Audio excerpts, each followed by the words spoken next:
mandou você esperar.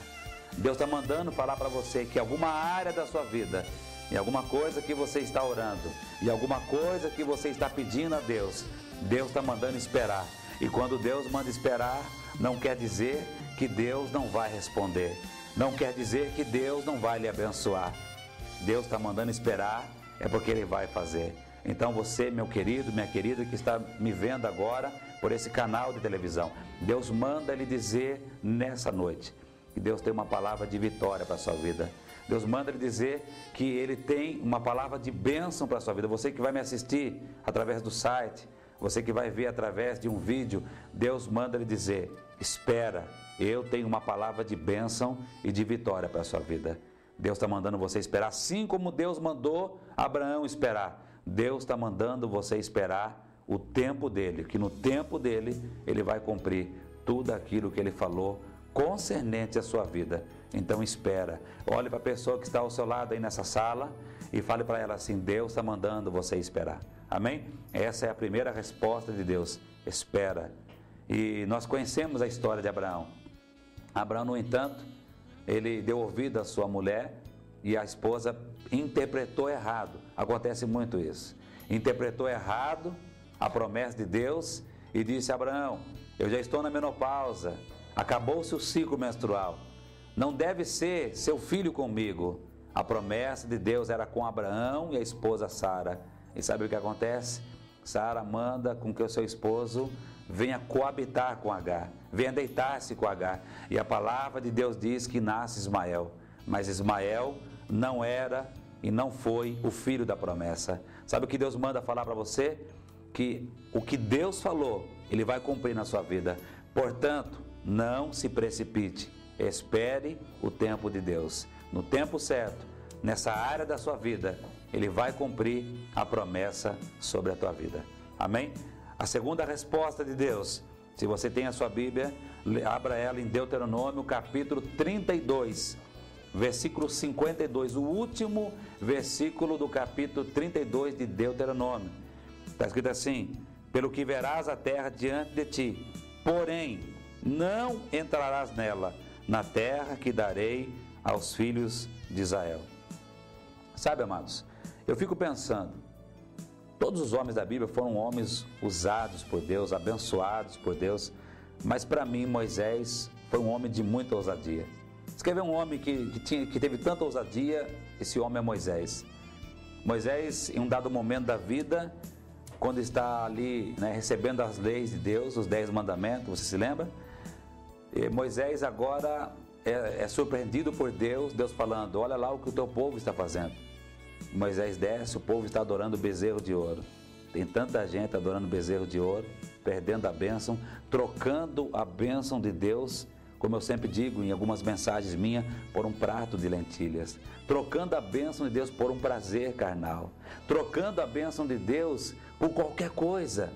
E agora Moisés desce e Deus fala para Moisés: sabe o que? Se afaste, porque eu vou matar esse povo, eu vou destruir esse povo. Moisés tipifica Cristo na hora que ele diz: Senhor, se o Senhor matar esse povo, o que não vais dizer na terra do Egito? Que o Senhor tirou esse povo para matá-lo no meio do deserto. Olha, Senhor, escute um conselho meu. Moisés dá um conselho a Deus: se o Senhor vai matar esse povo realmente, então risca o meu nome do teu livro. E Deus diz: Moisés, eu não vou matar o povo. Aí Deus fala com Moisés pela segunda vez: Moisés, porém, eu não vou matar, mas a minha presença também não vai no meio do povo. Aí Moisés novamente fala: Senhor, se a tua presença não for conosco, nós não vamos sair daqui. E mais uma vez Deus diz: tudo bem, Moisés, a minha presença vai com vocês. O que faz? Sabe o que eu fico pensando, queridos? O que faz um homem com tanta ousadia, um homem com tanta ousadia diante do Senhor? O que faz um homem desse receber um não de Deus? A segunda resposta de Deus para a sua vida, você que está me assistindo, é não. Deus está falando para você em alguma área: não é tempo de sair desse emprego, não é tempo de abrir esse negócio ainda, não é tempo ainda de sair dessa casa, não é tempo ainda de sair dessa igreja, não é tempo. Deus está falando: não, minha resposta é não. Em alguma área da sua vida, Deus está falando para você: não, não é tempo ainda, não quero que você saia, não quero que você faça.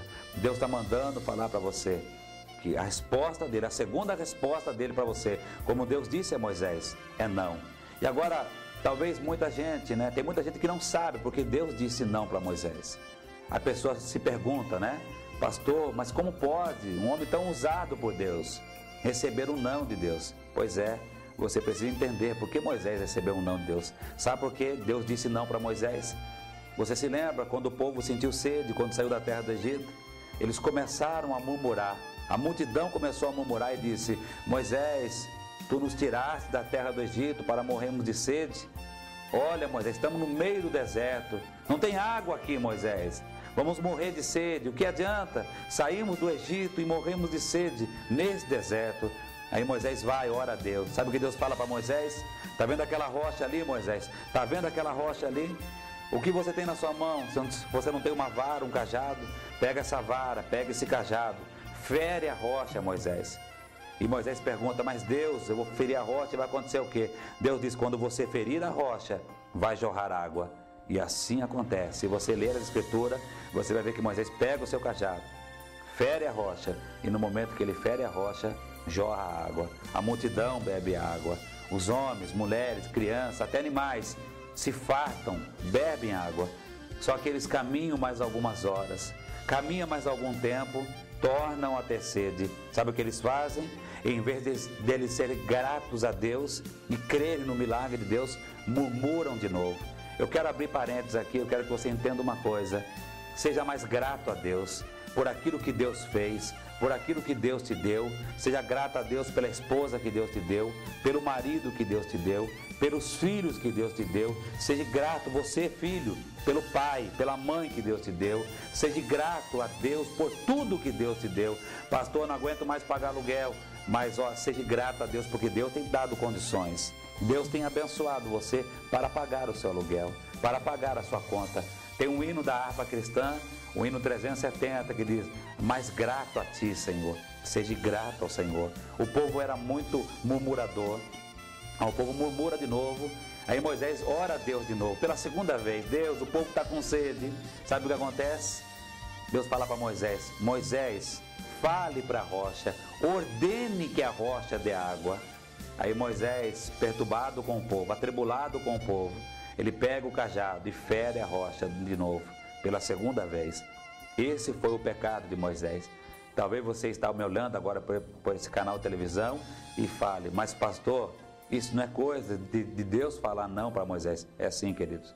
Moisés tinha que unicamente obedecer à voz de Deus. Sabe por que Deus ainda não abençoou você? Porque em alguma área da sua vida você ainda não obedeceu. Obedeça e Deus vai te abençoar. Aí, sabe por que Moisés ele feriu a rocha pela segunda vez? Porque ele está tão atribulado com o povo que ele fere a rocha. Era para ele seguir o mandamento de Deus. Ordene que da rocha. Ou seja, Deus mandou Moisés, sabe o que? Fale para a rocha dê água. Era simplesmente para Moisés fazer isso e Moisés não fez. E agora, você sabe o que significa a rocha? A rocha significa Cristo. Se você pegar a primeira carta do apóstolo São Paulo a Coríntios, capítulo 10, e no versículo 4, você vai ver Paulo falando: e todos bebemos de uma mesma bebida espiritual, todos bebemos de uma rocha, e essa rocha é Cristo. Cristo só seria ferido pelos nossos pecados uma única vez. Cristo só seria ferido por nossas transgressões uma única vez, não duas vezes. Quando Moisés fere a rocha a primeira vez, simboliza Cristo sendo ferido pelos nossos pecados. Quando Moisés fere a rocha pela segunda vez, ele está desobedecendo a Deus. É por isso que custou caro para Moisés. Moisés não entrou na terra prometida por causa disso. Ele só olhou a terra. Deus disse: olhe a terra, porque você não vai entrar na terra prometida. Então a segunda resposta de Deus é não. Deus está falando não. Se Deus está falando não, não fique triste com Deus, porque Deus sabe o que é melhor para a sua vida. Se Deus está falando para você que não é essa pessoa, talvez você está orando por um relacionamento, Deus está falando não é essa pessoa que eu tenho preparado para a sua vida. Se Deus está falando não, é porque Ele tem algo melhor preparado para a sua vida. Se Deus está falando que não é tempo de você sair do emprego ainda, então não saia, espere Deus abrir a nova porta e o nome dele será exaltado sobre a sua vida, amém? A terceira resposta de Deus é segundo livro do profeta Samuel, capítulo 12, versículo 16, que diz assim: e buscou Davi a Deus pela criança, e jejuou Davi, entrou e passou a noite prostrado sobre a terra. A primeira resposta de Deus, eu disse para você, que é espera. Deus está falando em alguma área da sua vida, espera. E quando Deus manda esperar, não quer dizer que Deus não vai fazer. A segunda resposta que eu acabei de ministrar sobre a sua vida é não. Deus disse para Moisés: Moisés, você não vai entrar na terra prometida. E talvez você diga assim: pastor, é tão difícil ouvir um não de Deus. Irmãos, às vezes é difícil agora, mas você vai entender depois. Lembra quando Jesus está ali lavando os pés do discípulo na ceia? Pedro fala: o meu o senhor não vai lavar? Acho que Pedro pensou: eu vou ensinar uma lição aos outros discípulos. Que negócio que é esse? Jesus é o mestre, é o nosso Senhor, vem lavando os pés de todos eles. E agora quando chegar em mim, eu vou ensinar uma lição a todos esses discípulos. Aí Pedro fala: não, o meu o senhor não vai lavar. O que Jesus disse para ele, queridos? Se eu não fazer isso, Pedro, você não tem parte comigo. Jesus queria ensinar uma preciosa lição, a lição da humildade, a lição que ele veio para servir. Deus quer que você aprenda nessa noite. Quando ele diz não, porque ele tem algo melhor para a sua vida. São as duas primeiras respostas que eu falei para você. A terceira resposta de Deus está aqui, nesse texto. Davi cai em adultério com Betseba. E agora ele pensa que ninguém está sabendo, que ninguém viu nada. Muitas vezes, quem sabe você que está me assistindo agora, seu pastor pode não estar vendo, as pessoas podem não estar vendo, mas Deus tem olhado aonde você tem andado. Quem sabe você está orando, pedindo uma bênção para Deus, mas será que as suas atitudes estão condizendo com aquilo que você está pedindo? Será que você está em santidade com o Senhor ou está em pecado? Deus está falando com você. Tome cuidado. Os olhos do Senhor estão em todo lugar. E aí agora chega um profeta na casa de Davi, o profeta Natã, e conta uma história de Davi dizendo que tinha um pobre que tinha uma cordeirinha e que cuidava dessa cordeirinha como se fosse a própria filha. Criou ela desde pequenininha.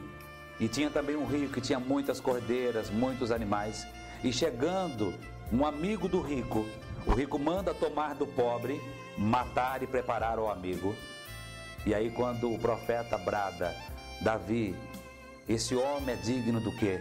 Davi brada mais alto ainda, dizendo: esse homem é digno de morte. E o profeta aponta, porque profeta que é profeta não tem medo de falar aquilo que Deus manda. E eu sou profeta de Deus para você nessa noite, para determinar a bênção de Deus sobre a sua vida. Sabe o que acontece? Davi fala assim: é digno de morte. E o profeta fala: esse homem é o Senhor. O Senhor tomou a mulher de Urias. O Senhor tendo várias mulheres. O Senhor ainda não se contentou e tomou a mulher do teu próximo. Tomou a mulher de Urias, ainda colocou o homem na frente da batalha. Matou o homem não tinha experiência em batalha. O Senhor pecou diante de Deus. Davi se joga, busca a Deus. E nesse exato momento, o profeta lança 3 sentenças terríveis contra Davi. Diz: Davi, você não vai morrer. Porém, a criança que está no ventre de Betseba vai morrer. Ela não vai viver. Você poderia ter um reinado de paz, mas você vai ter um reinado de sangue. Você poderia, na verdade, ter um reinado abençoado, sem guerra, mas você vai ter um reinado de sangue. Você vai morrer lutando. E foi assim que aconteceu. Olhe nos textos bíblicos, você vai ver que Davi morreu lutando. E ele fala assim: a vergonha vai suscitar debaixo do seu telhado. O que você fez em oculto, os teus filhos vai fazer à luz do dia. E assim aconteceu. Se você olhar para a história bíblica, para a narrativa bíblica, você vai ver que os filhos de Davi desonraram Davi. Então ele pagou um preço. Irmão, todo pecado tem uma consequência. Todo pecado tem um preço. E você tem que estar santificando a sua vida. Quem sabe você está me olhando agora para esse programa de TV, está dizendo: pastor, eu pequei, mas eu estou arrependido. Irmão, se você se arrependeu, irmã, se você se arrependeu, a graça de Deus está sobre a sua vida. Mas saiba, haverá uma consequência. E essa consequência é Deus que faz com que ela venha até sobre a sua vida. A consequência veio sobre a vida de Davi. E sabe qual é essa terceira resposta? Silêncio de Deus. Deus não falou nada. É tão difícil, não é, querido? Quando você vai na igreja, você pede para Deus falar com você e Deus não fala. Você pede para Deus falar com você porque você precisa ouvir a voz de Deus e Deus não fala nada. Não é difícil? O silêncio de Deus. Essa é a terceira resposta. Há quem disse que a resposta não é difícil, mas a resposta mais difícil e mais dolorida é o silêncio. Porque quando Deus diz não, ou espera, é uma coisa, não é? Quando Deus espera, quer dizer que vai fazer, está mandando se esperar. Ou quando Deus fala não, você fala, bom, Deus já falou não, então é não, e ponto final. Mas quando Deus não fala nada, né? E quando Deus fica em silêncio? Davi buscou a Deus por 7 dias. Davi passou a noite, noites prostrados. Foram 7 dias orando. E Deus não respondeu nada para ele. A criança morreu. E aí você vê, às vezes você está orando por alguma coisa, orando por alguma situação da sua vida, e Deus não está respondendo. Mas deixe eu falar uma palavra de alento para a sua vida. Tem um hino da cantora Cassiane, que diz que quando Deus está em silêncio, é porque está trabalhando. Então fique em paz. Se Deus está em silêncio, não quer dizer que Ele não esteja fazendo nada. Como diz o hino, Deus está em silêncio, mas está trabalhando. Então Deus vai te abençoar. A quarta e última resposta de Deus para a sua vida. Se você tem a sua Bíblia, abra ela também no segundo livro de Reis, capítulo 20, versículos 5 e 6.